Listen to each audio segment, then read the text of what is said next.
नमस्कार, बहुत बहुत स्वागत है आपका। मैं हूं आपके साथ सपना दीपक विदेशा। बुलेटिन का आगाज करेंगे। खबर आष्टा जिला सीहोर से है, जहां मुख्यमंत्री डॉक्टर मोहन यादव ने आज 200 बेटियों के सामूहिक विवाह सम्मेलन में भोपाल निवास से वर्चुअली सम्मिलित हुए और वर वधू को सुखद और मंगलमय जीवन के लिए आशीर्वाद और शुभकामनाएं दी। उन्होंने कहा कि यह प्रसन्नता की बात है कि मुख्यमंत्री कन्या विवाह और निकाह योजना के तहत दिसंबर 2023 से अप्रैल 2026 तक 1,70,187 बेटियां दाम्पत्य जीवन में प्रवेश कर चुकी हैं। इस अवसर पर नवविवाहित जोड़ों को आशीर्वाद देने के लिए बड़ी संख्या में नागरिक, परिजन और समाज जन उपस्थित रहे। विवाह सम्मेलन में विधायक गोपाल सिंह इंजीनियर ने कहा कि मुख्यमंत्री कन्या विवाह और निकाह योजना से गरीब परिवारों की बेटियों की शादी धूमधाम से हो रही है। इस योजना ने माता पिता को बेटी के विवाह की चिंता से मुक्त कर दिया। विधायक इंजीनियर ने आगे कहा कि सामूहिक विवाह समाज में सादगीपूर्ण विवाह की परंपरा को मजबूत करता है और भाईचारे, समानता और सामूहिक सहभागिता का संदेश देता है। उन्होंने जोर दिया कि प्रदेश सरकार अंतिम पंक्ति के व्यक्ति तक योजनाओं का लाभ पहुंचाने के लिए निरंतर कार्य कर रही है और मुख्यमंत्री कन्या विवाह योजना इसका एक सशक्त उदाहरण है।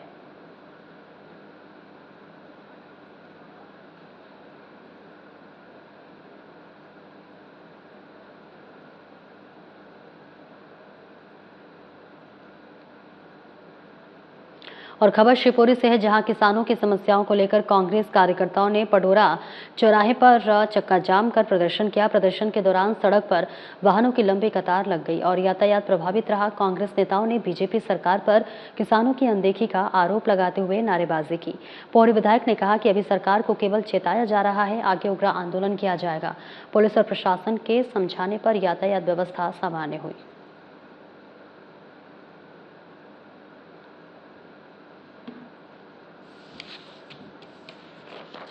तो तस्वीरें आपको दिखा रहे हैं, जहां पर बताते चले कि पडोरा चौराहे पर कांग्रेस का ये चक्का जाम देखने को मिल रहा है, जहां पडोरा चौराहे पर किसानों के मुद्दों पर सरकार को घेरा गया है। सरकार को बड़े आंदोलन की चेतावनी दी गई है। तो खबर शिवपुरी से बता रहे हैं, जहां किसानों की समस्याओं को लेकर कांग्रेस कार्यकर्ताओं ने पडोरा चौराहे पर चक्का जाम कर प्रदर्शन किया। प्रदर्शन के दौरान सड़क पर वाहनों की लंबी कतार लग गई है और यातायात प्रभावित रहा। कांग्रेस नेताओं ने बीजेपी सरकार पर किसानों की अनदेखी का आरोप लगाते हुए नारेबाजी की। पौड़ी विधायक ने कहा कि अभी सरकार को केवल चेताया जा रहा है, आगे उग्र आंदोलन किया जाएगा। पुलिस और प्रशासन के समझाने पर यातायात व्यवस्था सामान्य हुई। तो सीधी तस्वीरें शिवपुरी से।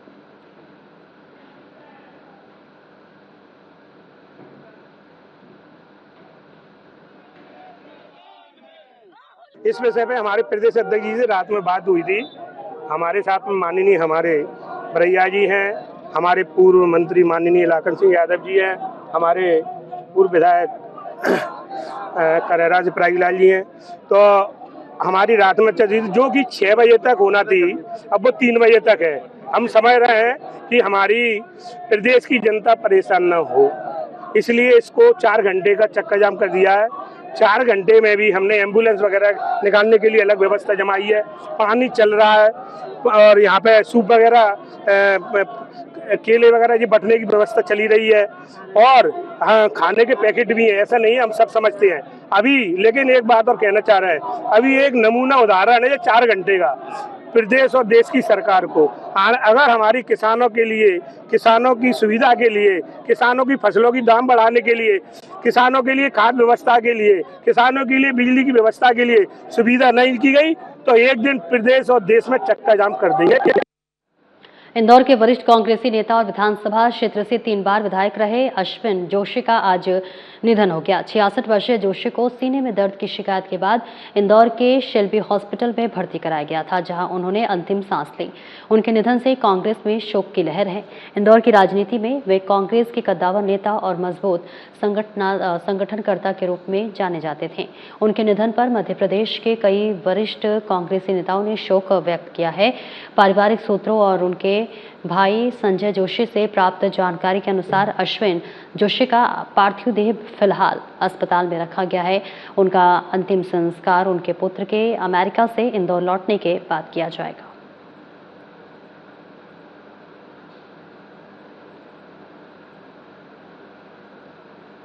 रबी विपणन में मौसम के तहत जिले में समर्थन मूल्य पर गेहूं उपार्जन का कार्य किया जा रहा है। जिले में किसानों से समर्थन मूल्य पर गेहूं की खरीदी के लिए 13 केंद्र बनाए गए हैं। इन केंद्रों पर 15 अप्रैल से खरीदी प्रारंभ कर दी गई है। जिला सहकारी समिति मर्यादित बैंक बालाघाट के सीईओ अभिनव सिंह बघेल ने बताया है कि इस वर्ष गेहूं का न्यूनतम समर्थन मूल्य बोनस सहित 2,625 रुपए प्रति क्विंटल निर्धारित है। रबी विपणन वर्ष में गेहूं उपार्जन के लिए किसानों की स्लॉट बुकिंग की अंतिम तिथि 23 मई निर्धारित की गई है। अब तक जिले के 4,388 पंजीयन में से 1,672 किसानों से 40,000 क्विंटल गेहूं की खरीदी कर चुके हैं और लगभग 4 करोड़ की राशि अब तक आ चुकी है, जिसमें से 97,622 क्विंटल गेहूं का परिवहन कर गोदाम में पहुंचाया जा चुका है। गेहूं के परिवहन होने के साथ ही किसानों को भुगतान की प्रक्रिया शुरू कर दी गई है।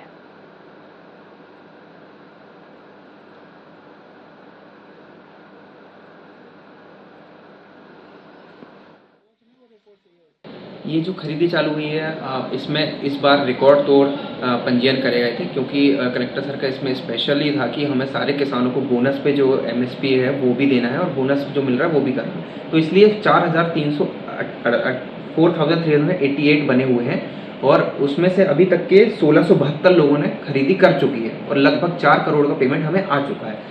तो इस बार ऐसा है कि 40,000 कुंटल जो है आज तक की बालाघाट की सबसे ज़्यादा खरीदी अभी हो चुकी है और अभी भी ये 22 मई तक के चल रहा है।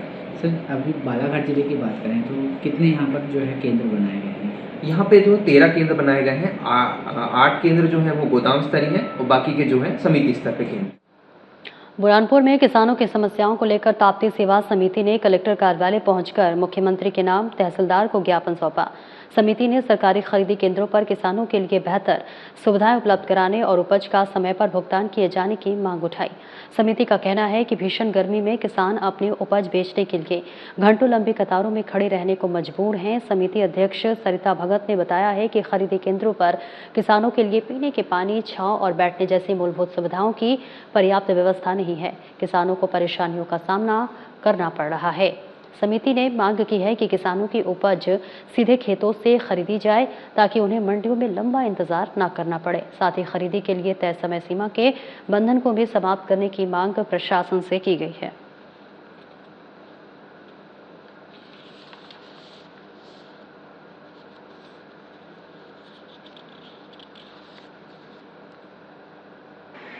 ताप्ती सेवा समिति के द्वारा यहाँ पर आज माननीय कलेक्टर महोदय को माननीय मुख्यमंत्री के नाम पे एक ज्ञापन दिया गया, जिसमें चना उपार्जन एवं गेहूँ उपार्जन में किसानों की जो समस्या है, क्योंकि ट्रैक्टरों की लंबी कतारें लग रही है और समय पर उनको बिल नहीं बन पा रहे और अगर बिल बन भी जाता है तो समय पर शासन द्वारा उसको भुगतान नहीं किया जा रहा है। 10-10, 15-15 दिन के आज किसान चना तोड़ के जिनको आज दिन तक पेमेंट नहीं प्राप्त हुआ है। आज हम किसानों के देश के अन्नदाता की समस्या लेकर आए कलेक्टर कार्यालय में मुख्यमंत्री के नाम ज्ञापन दे रहे हैं, क्योंकि आज देश का अन्नदाता किसानों की इतनी स्थिति दयनीय होती जा रही है। मंडी के अंदर वो किसान अपना अनाज लाता है तो मंडी में ट्रैक्टर की लंबी लाइन और बिल बन जाता है उन्हें, तो तुरंत पैसे नहीं मिलते। किसानों को यानी शाम में मजदूरी भी देनी पड़ती है, ट्रैक्टर वालों को कटाई होने के बाद सभी देना पड़ता है।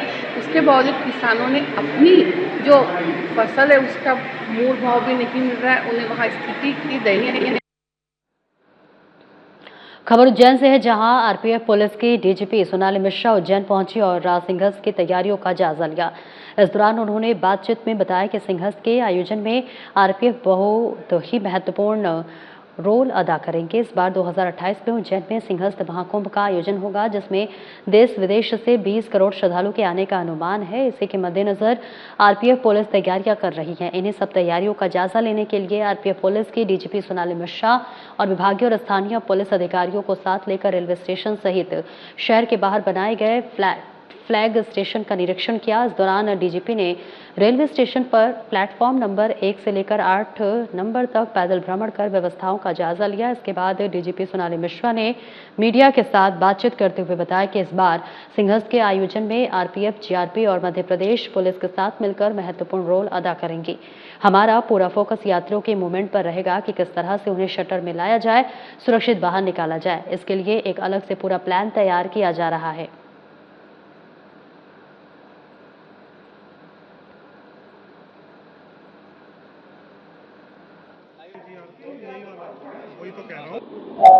जैसे आप सबको विदित है कि हमारे यहाँ 2028 में जो है सिंहस्थ होने वाला है। इस संबंध में आरपीएफ का बहुत महत्वपूर्ण रोल हो जाता है, जो आरपीएफ अकेले ही नहीं करती है, तो साथ में पूरी हमारे रेलवे के सब विभिन्न विभागों के साथ समन्वय करके, साथ में जो है जीआरपी, सिविल पुलिस और दूसरे भी हमको आर्म फोर्सेस से भी कुछ मदद मिलती है, सब साथ मिलकर इसकी व्यवस्था करते हैं। इसके लिए बहुत इम्पोर्टेंट ये रहता है कि हम किस तरीके से उस समय जो श्रद्धालु यहाँ आते हैं, हमारे रेलवे के जो नेटवर्क को यूज करके उनको हम कितने सुगमता से यहाँ लाएं, उनको यहाँ से बाहर निकालें और विशेष रूप से जो वापस जा रहे हैं उनको हम एक सुविधा देते हुए सुगमता से यहाँ से बाहर निकाल दें। तो उसकी पूरी व्यवस्था करी हमने पूरी टीम ने आज, जैसे कि डीआरएम साहब हैं बदलाव, उनकी टीम, मेरे आईजी हैं एडीजी राकेश गुप्ता साहब, उनकी पूरी टीम, डीआईजी एसपी, सभी हम साथ में मिलके पूरे जो जितने भी उज्जैन को छोड़ के जो आसपास के भी जो हमारे स्टेशन डेवलप हो रहे हैं उनका सब हम लोगों ने जाके काम देखा, किस तरीके से उस समय जो है मूवमेंट होगा, कहाँ पे हम लोग होल्डिंग एरिया बनाएंगे, किस तरीके से उनकी एंट्री होगी, एग्जिट होगी, उनको जहाँ पे होल्डिंग एरिया बनेगा वहाँ पे जो उनको बेसिक सुविधाएं देनी है। बुरहानपुर में स्वच्छता सर्वेक्षण को लेकर नगर निगम अब सख्त नजर आ रहा है। शहर को अतिक्रमण मुक्त और साफ सुथरा बनाए रखने के लिए निगम की टीम ने सिंधीपुरा से इकबाल चौक तक अतिक्रमण हटाओ अभियान चलाया है। इस दौरान दुकानों के बाहर किए गए अवैध कब्जों पर जेसीबी चलाकर कार्रवाई की गई है। नगर निगम की टीम ने सिंधीपुरा क्षेत्र पहुंची। अतिक्रमण हटाओ अभियान के दौरान कई दुकानदारों और ठेला चालकों ने अपना सामान हटाया। वहीं निगम की टीम ने सड़क तक फैले कब्जों को हटाकर रास्ता साफ कराया। अतिक्रमण दल प्रभारी संजय तिवारी ने बताया कि सड़क और नालियों पर अतिक्रमण होने से पानी निकासी और सफाई व्यवस्था प्रभावित हो रही थी। स्वच्छता सर्वेक्षण को ध्यान में रखते हुए ये कार्रवाई लगातार जारी रहेगी। कार्रवाई के दौरान नगर निगम आयुक्त संदीप श्रीवास्तव भी मौके पर पहुंचे और पूरे अभियान का निरीक्षण किया।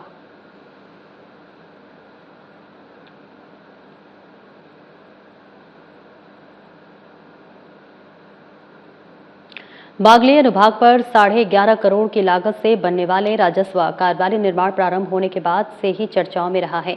कार्यालय की नींव में जंग लगे लोहा जो है वो रॉड लगाने की शिकायत अभिभाषक संघ बागली ने की, जिसके बाद अब गुणवत्ताहीन काम की शिकायत देवास कलेक्टर ऋतुराज सिंह को की, जिसे कलेक्टर ने गंभीरता से लेकर तत्काल जांच के आदेश दिए। ज्ञात है कि निर्माण पहले ही बहुत विलंब से हो रहा है। कलेक्टर ने आरआईएस के एसडीओ अभिषेक कटारिया और पीडब्ल्यूडी और नगर परिषद के 2 इंजीनियर सहित 3 लोगों के दल ने कार्य की गुणवत्ता देखकर असंतुष्ट नजर आए। शासन के निर्देशानुसार कार्यस्थल पर निर्माण सामग्री के ब्लॉक की लैब नहीं है, कोई बोर्ड नहीं है और अन्य प्रकार की गंभीरता अनियमितताएं देखी, जिसके विस्तृत प्रतिवेदन सोमवार को वरिष्ठ अधिकारियों को देंगे। इस अवसर पर अधिवक्ता दल साथ में रहा।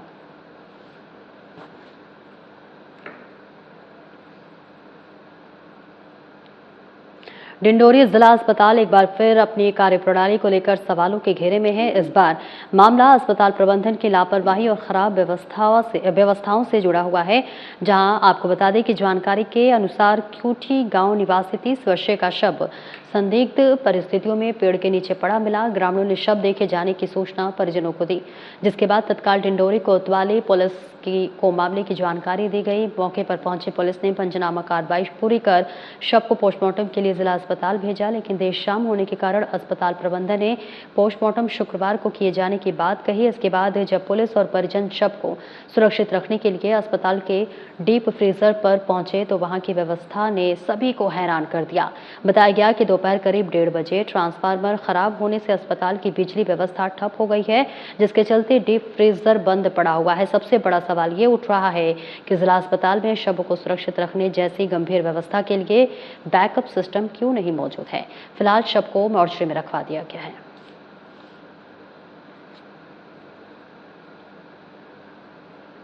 उमरेड थाना के अंदर गांव दमुआ रैत में खेत की फसल कटाई को लेकर 2 किसान पक्षों के बीच जमकर विवाद हो गया। विवाद इतना बढ़ गया कि मौके पर मारपीट, हंगामा और आत्महत्या के प्रयास जैसी गंभीर स्थिति बन गई। घटना के बाद क्षेत्र में तनाव का माहौल बन गया। जानकारी के अनुसार रामजी परिवार और चिरंजी परिवार के बीच खेत में फसल को कटवाने को लेकर विवाद चल रहा था। मामले की सूचना मिलने पर नायब तहसीलदार और तुलसी पुलिस प्रशासन मौके पर पहुंची। रामजी पक्ष लगातार फसल कटवाने संबंधी आदेश दिखाने की मांग करता रहा, लेकिन आदेश नहीं दिखाए जाने पर दोनों पक्षों में कहासुनी शुरू हो गई, जो देखते ही देखते हिंसक विवाद में बदल गई। प्रत्यक्षदर्शियों के अनुसार विवाद के दौरान एक व्यक्ति ने अपने ऊपर डीजल डालकर आत्महत्या करने का प्रयास किया, जिससे मौके पर अफरा तफरी मच गई। वही आरोप है कि चिरंजी पक्ष के लोगों ने दूसरे पक्ष पर फावड़े से हमला कर दिया, जिसमें रामजी, उसकी पत्नी रूपवती और पुत्र आकाश घायल हो गए। तीनों के सिर में गंभीर चोटें आई हैं।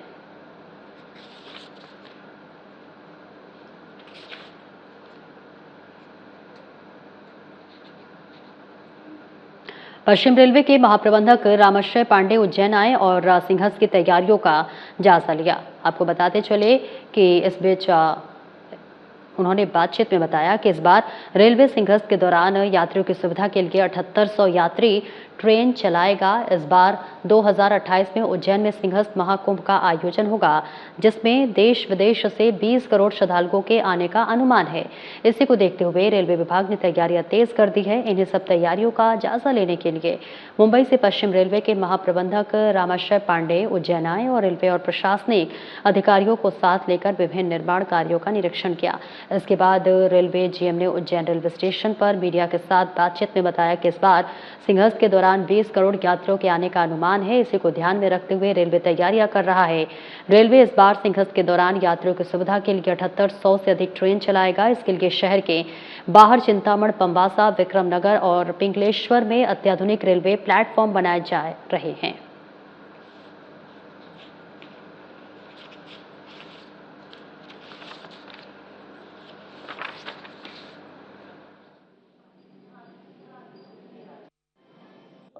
जैसा कि आप सबको सर्वविदित है कि अभी 2028 मार्च अप्रैल में सिंहस्थ होगा, तो उसके आयोजन के कंटेक्स्ट में उसकी तैयारी देखने के लिए आया हुआ था। हमारी टीम ने 2 साल पहले से इसकी प्लानिंग शुरू कर दी थी। प्लानिंग वाला पार्ट पूरा कंप्लीट हो गया है, अब एग्जीक्यूशन शुरू हो गया है। तो वही देखने के लिए आए थे कि एग्जीक्यूशन जो टाइमलाइन होनी चाहिए उसके हिसाब से चल रहा है। पिछले सिंहस्थ में करीब 5 करोड़ लोग आए थे। अभी एक्सपेक्टेड है कि 15 से 20 करोड़ के बीच में लोग आएंगे। पिछले सिंहस्थ में करीब 2600 ट्रेन भारतीय रेल ने चलाई थी और अभी हमारी प्लानिंग उसकी 3 गुना 7800 के आसपास ट्रेन चलाने की है। और जैसे जैसे समय पास आएगा तो अगर ये आने वाले यात्रियों की संख्या में असेसमेंट में कोई परिवर्तन होता है तो रेलवे भी अपनी तैयारी अकॉर्डिंगली उसको मॉडिफाई करेगी। आम आदमी पार्टी प्रदेश इकाई के निर्देश पर झाबुआ जिला इकाई ने केंद्र सरकार के व्यावसायिक गैस सिलेंडर के दामों में भारी बढ़ोतरी के विरोध में धरना प्रदर्शन किया। आप पार्टी ने शासन से मांग की है कि इस तुगलकी फरमान को वापस लिया जाए। भारी मूल्य वृद्धि से छोटे छोटे व्यापारियों को नुकसान होगा। बढ़ी हुई कीमतों से आमजन हताश है। आम आदमी पार्टी के जिला अध्यक्ष कमलेश सिंगाड़ ने इस तुगलकी फरमान को वापस लेने का आह्वान किया है।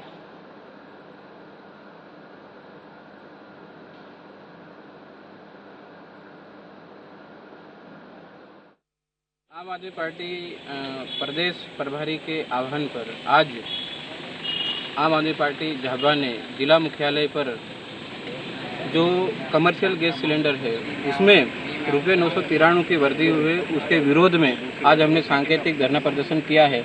आपको मालूम हो हमारी जनता पहले ही महंगाई की मार झेल रही है, इसके बावजूद भी केंद्र की मोदी सरकार ने कमर्शियल गैस सिलेंडर में रुपये 993 की वृद्धि कर दी। इसका मतलब ये है केंद्र की भाजपा सरकार आम जनता की जेब पर खुला डकैती डाल रही है। मतलब डकैती डाल रही ये है कि भाई एक जो गरीब जनता है, आम जनता है, वो इतने रुपये 993 आप एकदम से बढ़ा रहे हो तो इसकी भरपाई वो कैसे करेंगे।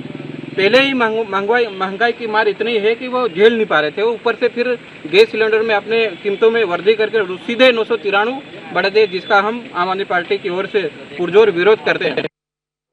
और भीषण गर्मी के चलते यात्रियों को राहत प्रदान करने के उद्देश्य से विप्र नारी शक्ति सेवा संस्था में लालबाग रेलवे स्टेशन पर शीतल जल वितरण का सेवा अभियान चलाया। संस्था के राष्ट्रीय अध्यक्ष गौरी दिनेश शर्मा के नेतृत्व में कार्यकर्ताओं ने स्टेशन पर रुकने वाली विभिन्न ट्रेनों के यात्रियों को ठंडा पेयजल वितरित किया। तेज गर्मी से परेशान यात्रियों ने शीतल जल प्राप्त कर संतोष व्यक्त किया और इस सेवा कार्य की सराहना की। इस अवसर पर पायल अवस्थी, आशा तिवारी, अमिता शुक्ला, सृष्टि शुक्ला और अनुराग दुबे का विशेष योगदान रहा। संस्था के राष्ट्रीय अध्यक्ष गौरी दिनेश शर्मा ने कहा कि वर्तमान समय में भीषण गर्मी से राहत के लिए शीतल जल और वृक्षों की छाया अत्यंत आवश्यक है। उन्होंने आम जन से वर्षा ऋतु में अधिक से अधिक वृक्षारोपण करने और उनकी देखरेख करने की अपील की। उन्होंने बताया कि संस्था समय समय पर ऐसे जनहितकारी सेवा कार्य आयोजित करती है और आगामी दिनों में पुनः जल वितरण अभियान आयोजित किया जाएगा।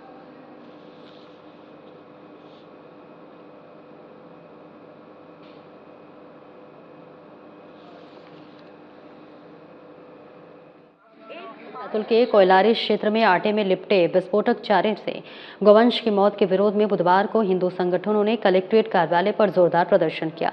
राष्ट्रीय हिंदू सेना और योग वेदांत सेवा समिति सहित कई संगठनों ने कलेक्टर को सौंपा ज्ञापन। उन्होंने इस घटना को अमानवीय बताते हुए दोषियों के खिलाफ तत्काल एफआईआर दर्ज कर सख्त कार्रवाई करने की मांग की है। कलेक्टर को सौंपे गए ज्ञापन में मामले के निष्पक्ष जांच के लिए एक विशेष जांच दल के गठन की मांग की गई है। संगठनों ने अपील की है कि दोषियों को शीघ्र गिरफ्तार कर फास्ट ट्रैक कोर्ट में मामले की सुनवाई की जाए और उन्हें कठोरतम सजा मिले। प्रदर्शनकारियों ने चेतावनी दी है कि यदि प्रशासन ने जल्द ही सख्त कदम नहीं उठाए तो वे अपना आंदोलन और तेज करेंगे। प्रदर्शनकारियों ने प्रशासन से गंभीर रूप से घायल गौवंश के समुचित इलाज और मृत पशुओं के सम्मानजनक अंतिम संस्कार की व्यवस्था करने की भी मांग की गई है। इसके अतिरिक्त जिले के तालाबों, वन क्षेत्रों और सार्वजनिक स्थलों पर निगरानी बढ़ाने पर जोर दिया गया है। संगठनों ने निराश्रित गौवंश के लिए चारा पानी और गौ अभयारण्य की व्यवस्था करने और ऐसी घटनाओं को रोकने के लिए व्यापक जन जागरूकता अभियान चलाने की आवश्यकता बताई।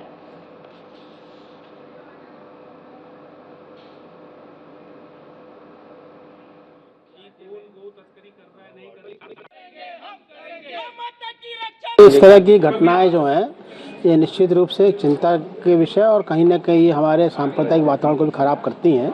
इसलिए न केवल इस घटना पर कार्रवाई होना चाहिए बल्कि जिला प्रशासन को आवश्यक प्रबंध करना चाहिए इस तरह की घटनाएं आगे न घटित हों। कितनी गाय थी और क्या वजह रही इसके पीछे कुछ जानकारी? 11 गाय थी। अब ये जांच का विषय है और इसलिए हमने जिला प्रशासन से मांग की इसकी जांच की जाए और जो भी अपराधी व्यक्ति हों उनके खिलाफ कड़ी से कड़ी कार्रवाई की जाए। और फिर मैं ये कहूँगा कि कहीं ना कहीं जिला प्रशासन को सचेत रहने की आवश्यकता है, कहीं ना कहीं उनको मोबिलाइजेशन करने की आवश्यकता है जिस तरह इस तरह घटनाएं घटित ना हो। जी मैम, क्या नाम है? मैं हेमा सिंह चौहान, सकल हिंदू समाज।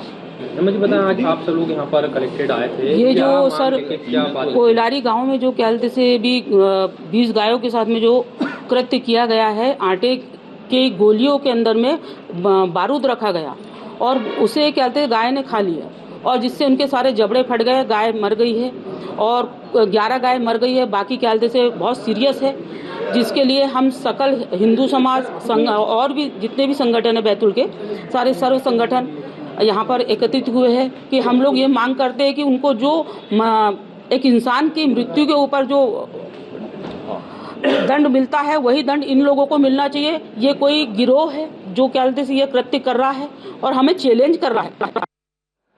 फिलहाल इस बुलेटिन में इतना ही। नमस्कार।